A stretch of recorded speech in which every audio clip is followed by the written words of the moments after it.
हैदराबाद की आवाम में मजलिस इत्तेहादुल मुस्लिमीन के लिए जो मोहब्बत थी उसमें और इजाफ़ा फरमाया और अल्लाह ने हैदराबाद की आवाम के ज़रिए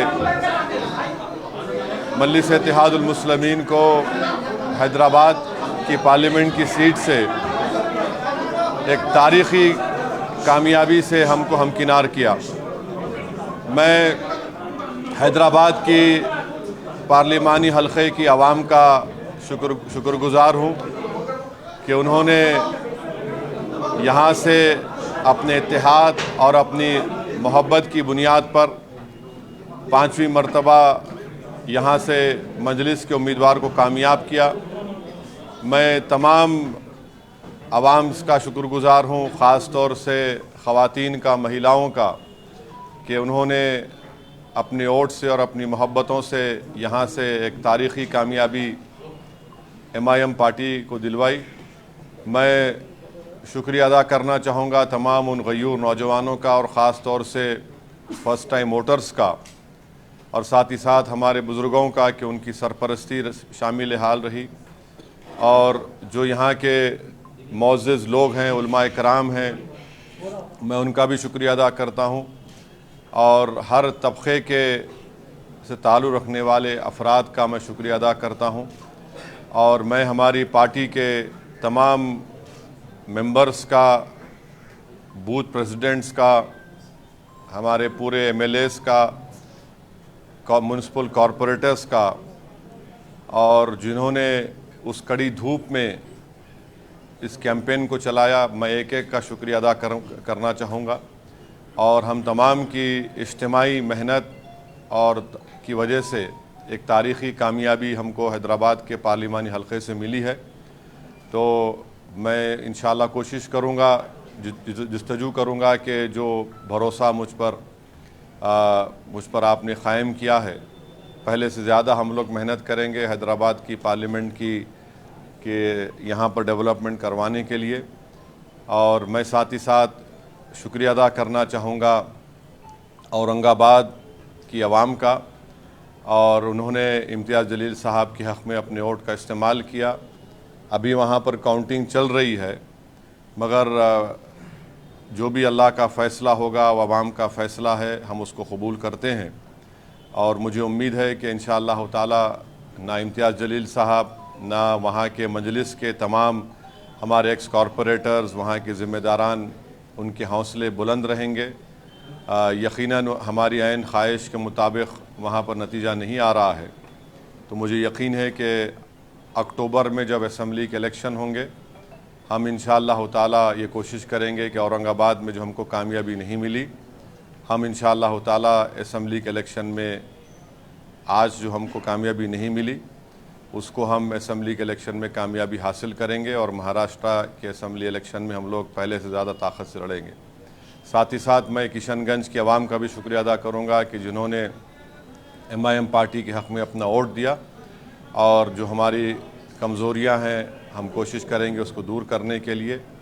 मैं साथ ही साथ PDM की हमारी पल्लवी पटेल, हमारी बहन का, उनकी माता का, उनकी माँ का, पंकज भाई का, और उनके तमाम अपना दल के ज़िम्मेदारों का भी शुक्रिया अदा करूँगा कि हमने वहाँ पर भी जाकर PDM के लिए कैंपेन चलाया है, और हमारा ये PDM से जो हमारा ताल्लुक़ है वो जारी रहेगा। और इंशाअल्लाह ताला ये हमारी कोशिश थी और हम कोशिश को जारी रखेंगे। मैं तेलंगाना की आवाम का भी शुक्रिया अदा करता हूँ कि हमने उनसे अपील की थी कि जहाँ तक हो सके BJP की कामयाबी को रोकें।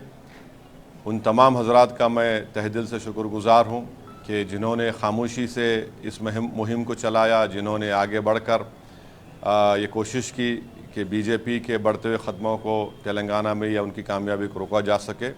मैं उनका भी शुक्रिया अदा करता हूँ। अब दूसरी बात यह है कि मुल्क की आवाम ने एक फ़ैसला दिया है। अब ये बात तो वाज़ेह हो चुकी है कि BJP को अभी काउंटिंग चल रही है, ऐसा लगता है कि उनके पास मैजिक नंबर नहीं आएगा जो 272 का नंबर है। और ये इस बात का ये इसलिए नतीजा आया क्योंकि 10 साल में बीजेपी ने जो नफ़रत की सियासत की थी उससे आज लोग तंग आ चुके हैं। बीजेपी ने जो बड़े बड़े ख्वाब दिखाए थे और वो तमाम के तमाम वो ख्वाब झूठे थे, तो नौजवान इस बात को महसूस कर लिया कि बीजेपी बेरोज़गारी उनका मुक़द्दर बना चुकी है। किसान परेशान था, दलित और ख़ास तौर से जो लोग संविधान को चाहने वाले हैं वो इस बात को महसूस कर चुके थे कि मोदी ने जो 400 पार की बात की वो सिर्फ बाबा साहब अम्बेडकर के संविधान को ख़त्म करने के लिए की है। तो ये एक जो वर्डिक्ट आया है, अब अगर मोदी जी सरकार बनाएंगे तो उनको पार्लियामेंट में बैसाखियों के सहारे आना पड़ेगा। उनको पार्लियामेंट में बैसाखियों के सहारे आना पड़ेगा और वो भी बड़ा अच्छा नज़ारा होगा देखने के लिए, क्योंकि 400 पार, बल्कि माशाल्लाह से इतने जो आप लोग यहाँ पर जमा हैं, आप लोगों ने भी कहा था एक एक का नाम अगर लेके बोलूँ 450, किसी ने कहा 400। तो अंग्रेज़ी में एक कहावत है, you will have to eat the crow now, माने आपको कौवा खाना पड़ेगा। तो अब नहीं मालूम खाएंगे नहीं खाएंगे, मगर कहावत है। किसी एक माशाल्लाह एक साहब ने तो जो बड़े अपने आप को माहिर कहते हैं, उन्होंने कहा कि हैदराबाद हम नहीं जीतेंगे। खैर अल्लाह जो चाहता है वही होता है। तो तीसरी बात, अहम बात यह है कि अगर ऐसा मौका आता है कि देश के तीसरी मर्तबा प्रधानमंत्री वज़ीर आज़म नरेंद्र मोदी नहीं बनेंगे, अगर उसमें हमारी ज़रूरत पड़ी तो हम यकीनन उसमें साथ देंगे, क्योंकि हमने एक पब्लिकली एक स्टैंड लिया है कि हम बीजेपी को रोकेंगे। और चौथी बात यह है कि हम नरेंद्र मोदी से ये बताना चाह रहे हैं कि आप देखो ये नतीजा क्यों आया। उनको सेल्फ इंट्रोस्पेक्शन करने की ज़रूरत है और हम उम्मीद करते हैं कि पिछले 4 साल से जो लोग जेलों में सड़ रहे हैं उनकी फ़ौरन रिहाई अमल में लाई जाएगी क़ानूनी तरीक़े से। क्योंकि याद रखिए कि अगर आप कमज़ोर पे जुल्म करेंगे तो उस कमज़ोर की तकलीफ़ को ऊपर वाला सुनने वाला है। तो अब नहीं मालूम कि फाइनल काउंटिंग होने के बाद कितने सीट बीजेपी लाएगी, मगर मुझे लगता है कि इंशाअल्लाह ताला वो मैजिक नंबर बीजेपी नहीं लाएगी। और क्या होगा, कल क्या होगा, परसों क्या होगा, तो ये हमारा इनिशियल रिएक्शन है।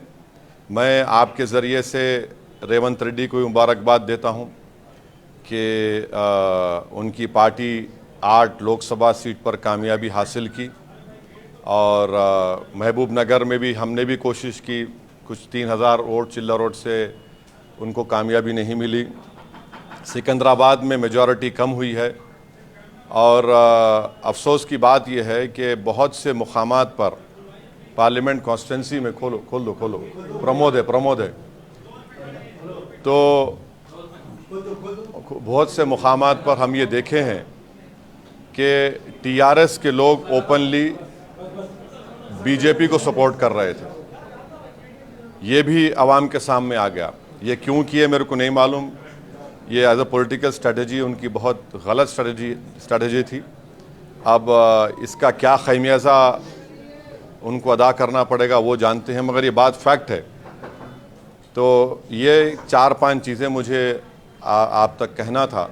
अब आपके पास कोई सवाल, एक सुनिए, आपके पास 5 से 10 मिनट का वक़्त है। मेरे को नमाज़ पढ़ना है मगरिब की, बशीर साहब को भी पढ़ना है और मगरिब का नमाज का वक्त जल्दी ख़त्म हो जाता। तो आराम से एक एक करके। अब एनडीए को कम आया ना, बीजेपी को ऐसे पार्टी इसको मेजॉरिटी नहीं आया, आप सोचते हैं इंडिया बाय डिफॉल्ट इसको किसको बुलाना चाहिए? अभी इसको ऊपर तो खुद का मेजॉरिटी आया नहीं। देखिए, नहीं देखो राम, ऐसा है ना कि अभी तो फाइनल काउंटिंग ख़त्म नहीं हुई, अभी भी चल रही है काउंटिंग। नहीं, काउंटिंग होने के बाद क्या होगा जब बोल सकते हैं हम, अभी बहुत जल्दी होगा। हम इंडिया अलायंस का हिस्सा नहीं है अगर ऐसा सिचुएशन अराइव होता है जहां पर एक नॉन बीजेपी का आदमी, नॉन एनडीए का आदमी या महिला प्रधानमंत्री बनने का सामने आएगा तो हम यकीनन उस बारे में साथ देंगे उनका, मगर वो नहीं मालूम होगा नहीं होगा। हाँ बोलिए प्रमोद साहब। सर, पूरे इलेक्शन के दौरान आपने देश भर में घूम के जो बीजेपी के खिलाफ बोला, ये जो रिजल्ट आया है उसको आप कैसे देख रहे हैं? क्योंकि आप हर जगह जाके देखिए एक तो ये कि 10 साल का इनकी नाकारकर्दगी, इनके झूठे वादे, जो सुनो भाई सुनो, जो नेशनलिज्म के नाम पर उन्होंने जो धोखा दिया और चीन के बारे में नरम रवैया, बेरोजगारी, किसान, महंगाई, और जो प्राइम मिनिस्टर और बीजेपी की तरफ से जो कम्युनल अगली कैंपेन चलाया गया, उसका नतीजा आज आप देख रहे हैं। उसका नतीजा आज आप देख रहे हैं।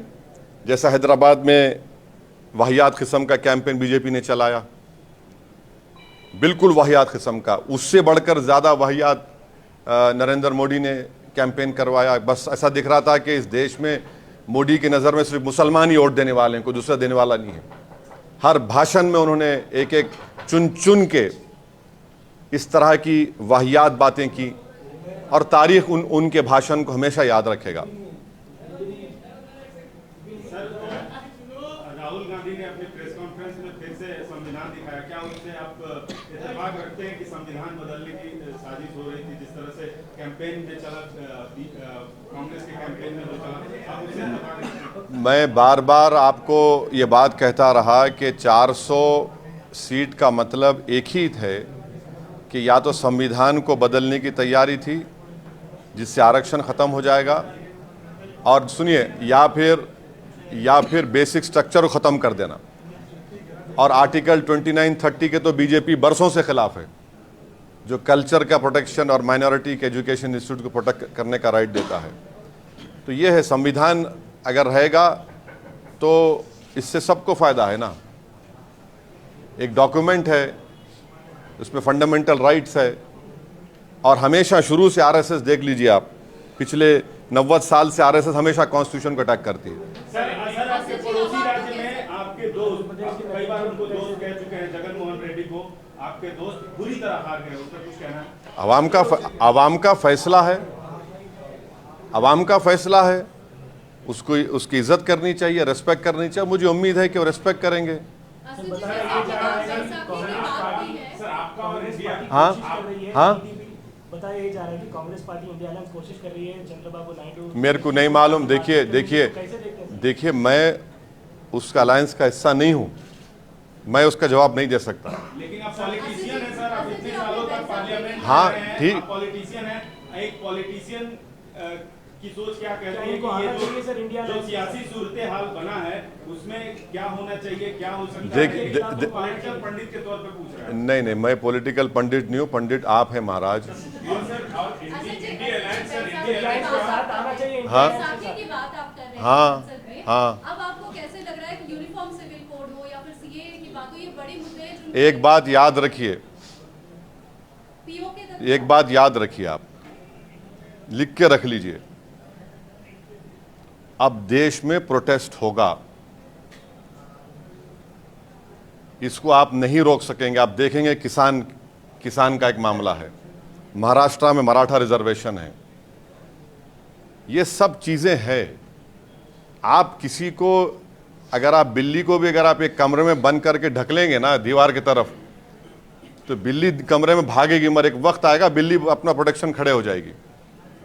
तो ये 10 साल का ये उनका नतीजा, और ख़ास तौर से 5 साल में जो उनका रवैया रहा है, तो बैसाखियों का आप लिटरल मीनिंग मत ले लीजिए।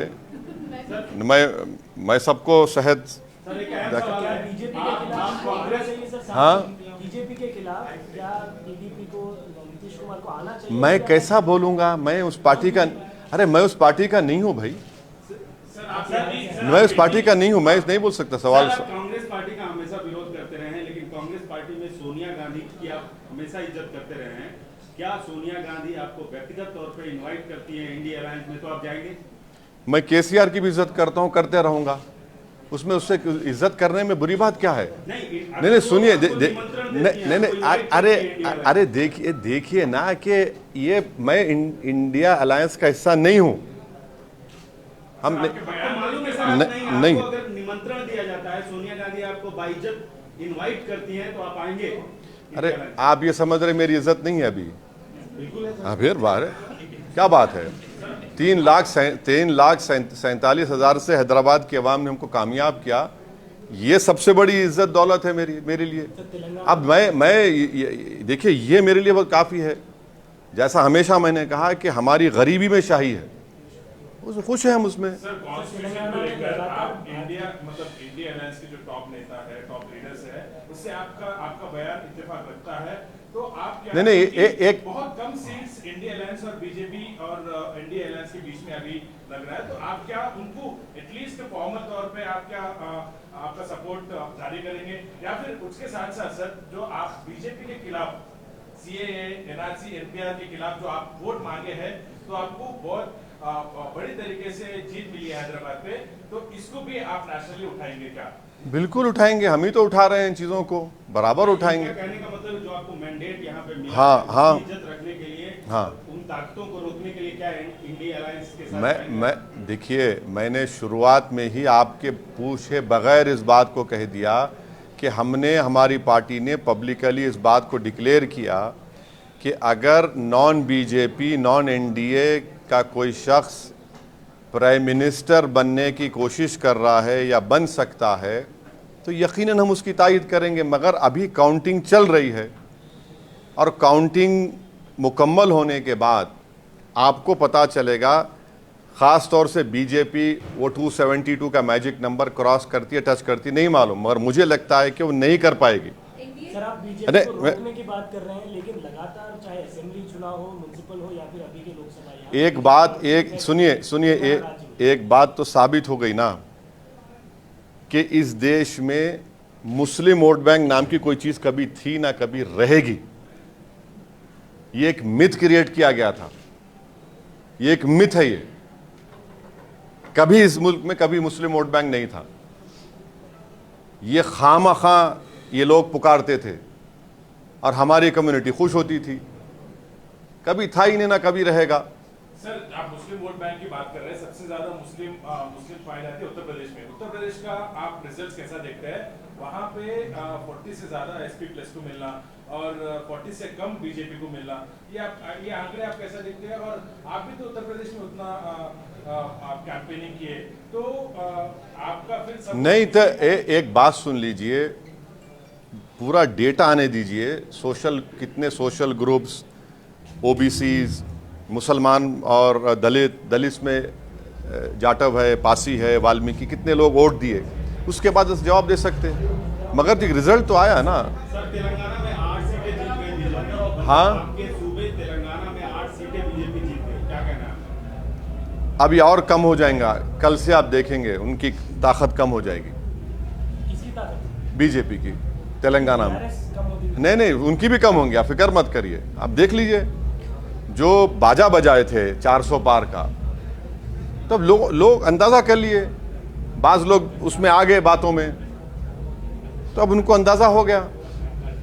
आप कल से देखेंगे कि कल से पूरा जितना बुखार था ना, बुखार था या जो क्या बोलते वो तेलुगु में क्या बोलते हैं, हाँ नहीं भानुमती क्या बोलते उतारते ना वो, हाँ सब उतरेगा, कल से सब उतरेगा। अब ठेठ हैदराबादी जबान में तो मस्ती चढ़ गई थी, देखो आप बोलते नहीं, वो सब आप कल से देखो आप क्या क्या होने वाला। ये जो गर्दन मोटी हो गई थी ना सबकी कि हम ही बोले तो सब सही है, और माशाल्लाह से आप लोग तो उसको प्रमोट भी किए, एक आदमी प्रमोट किया उसको। माने मेरे को, जब मैं अभी टीवी देख रहा था अकबर के साथ, हम अकबर जो है काफ़ी उनका बारीक देखते हैं, उन्होंने 4-5 चैनल दिखाए। मैं बोला क्या दिखा रहे? तो बोले देखो एंकर की, देखो आप चेहरे पे कितनी तकलीफ है। 5-6 एंकरों को देखा मैं, इतनी तकलीफ क्यों है आपके एंकर्स को? अरे खुशी मनाइए, देश की जनता का फैसला है। आपके घर में तो चिराग जल रहा है ना, या कुछ आपको तो नुकसान हो गया, मेरे को नहीं मालूम। एक एक एंकर इतना ऐसा उदास लग रहा है कि भाई कि ऐसा दिख रहा है कोई घर में उनके कुछ हो गया, हादसा हो गया। पब्लिक का वर्डिक्ट है। हम उम्मीद करते हैं कि पूरे एंकर्स को रात में अच्छी नींद आएगी। अगर नहीं आएगी तो फिर आप कुछ इंतजाम करिए। इस इलेक्शन कैंपेन में कई सारे इंतजाम हैदराबाद शहर में आपके खिलाफ नहीं, पूरे के पूरे हैदराबाद को ही आ गए थे और हैदराबाद की आवाम बोली हौरे, हैदराबाद की आवाम बोली हौरे, हैदराबाद की आवाम बोली हौरे, नहीं बोले तो नहीं सुनते। दिखा दिए, पूरा दिखा दिए ना। आप देखो, ये एक तारीखी कामयाबी।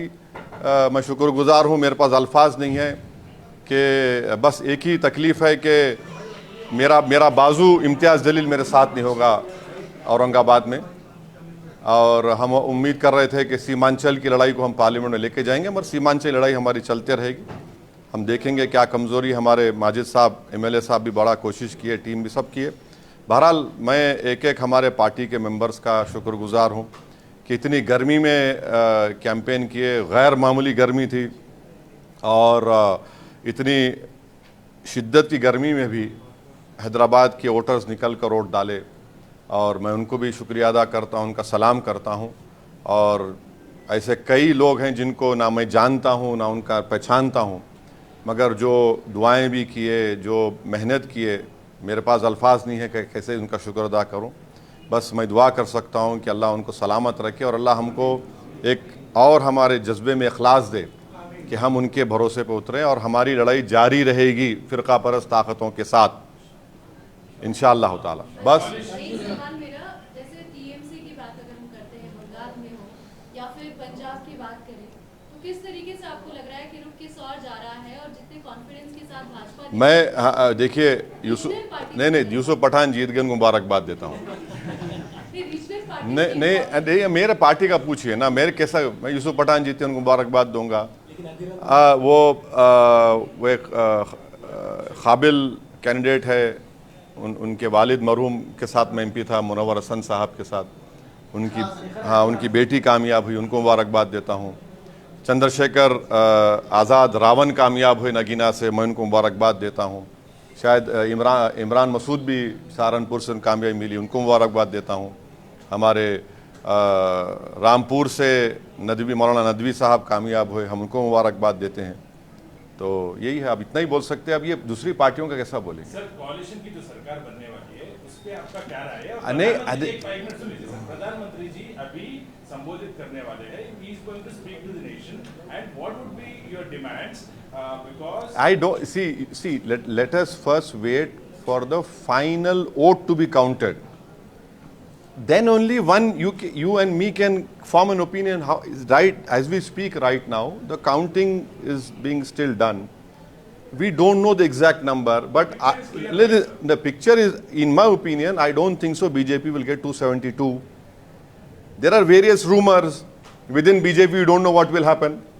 NDA or BJP? No, within BJP, you don't know what will happen. There are various. See, these are all hearsay. It might be hearsay. We don't know what will happen. What will happen? There will be any clash? Huh? No, I don't know what will happen. Maybe you know better because you're close to them. I'm not close to them. I don't know what will happen. We cover everyone, sir, but No, I know. You cover. I know that. You cover. what would be your demand, sir? No, there is no. See, Mamata is demanding that Prime Minister should resign. you know, it will be very interesting to see Narendra Modi if he forms a coalition. Mr. Modi walking on political crutches. It will be very, very interesting to see. We don't know how he will react, what he will do. Because you see, BJP has already said that this, that they'll do. If Mr. Naidu wants to be part of India, will he agree to it? JDU, will it agree to what Mr. Modi wants? So we'll have to see. Let us see what happens. See, sometimes what we call there's a popcorn moment will come. We'll have to wait and see what will happen. So do you think the BRS can come back having such a horrible electoral setback, do you think BRS can... Well, I have immense respect for KCR. I will continue to respect him.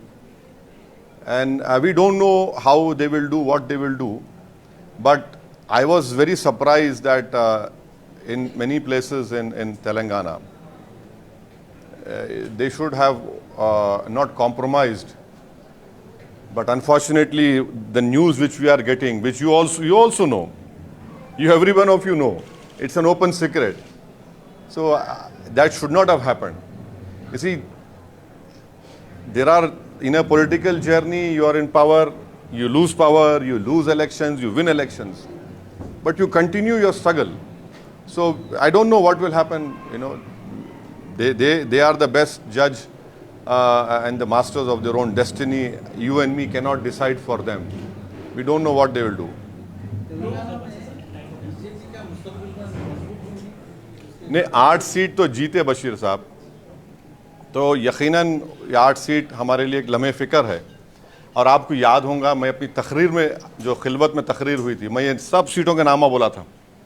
आप देखो, मेरी तकरीर उठा के देख लो आप, ये सब नामा बोला था मैं। जहां से ये लोग जीते हैं, मैं सब बोला था। तो अब बहुत सी बातें हैं, अब हम तो अपनी कोशिश किए, मगर मुझे यकीन है कि मुस्तकबिल में ये सब चीज़ें तब्दील होंगी। No, why? What is this? No. What is this? Today results have come. We want to develop Hyderabad. We want to keep Hyderabad safe. Communal amity should be strengthened. Akbaruddin Owaisi, our party leader, has stood up in the assembly and said, we will extend all the cooperation to you for the overall development of Telangana. We will continue to do that. But why everything has to be done on political basis? See, we have been given the mandate by the people, and we will have to safeguard that mandate also and deliver on the promises that we have made to the people of our respected constituencies. And Muslim reservation, sir. What about Muslim reservation? You should ask Chandrababu Naidu if he is supporting. No. I cannot answer everything here. Let us wait. You see, no. If tomorrow we don't know what Mr. Naidu will decide, but he is part of NDA. No, sir. He clearly said that. So then why are you asking me? Why are you asking me? It should be obvious to you. It should be very obvious to you.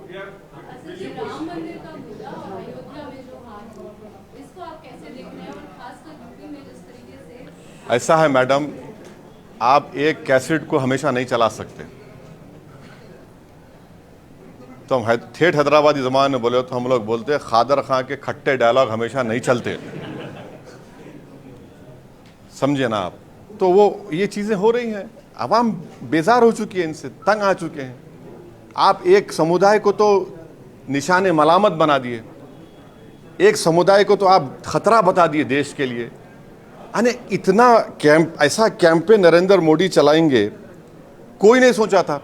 बल्कि मैं आपको बोल रहा हूँ, जितने जो non BJP member voters थे, वो मेरे को फ़ोन करके बोले, मेरे को अकबर को बुला लो कि हम आपको वोट डाल रहे। क्यों डाल रहे? हम पूछे तो बोले इनके भाषण से। एक नहीं बल्कि कईयों लोग बोले कि ये चीज़ हमको नहीं चाहिए। ठीक है, थैंक यू साहब, थैंक यू।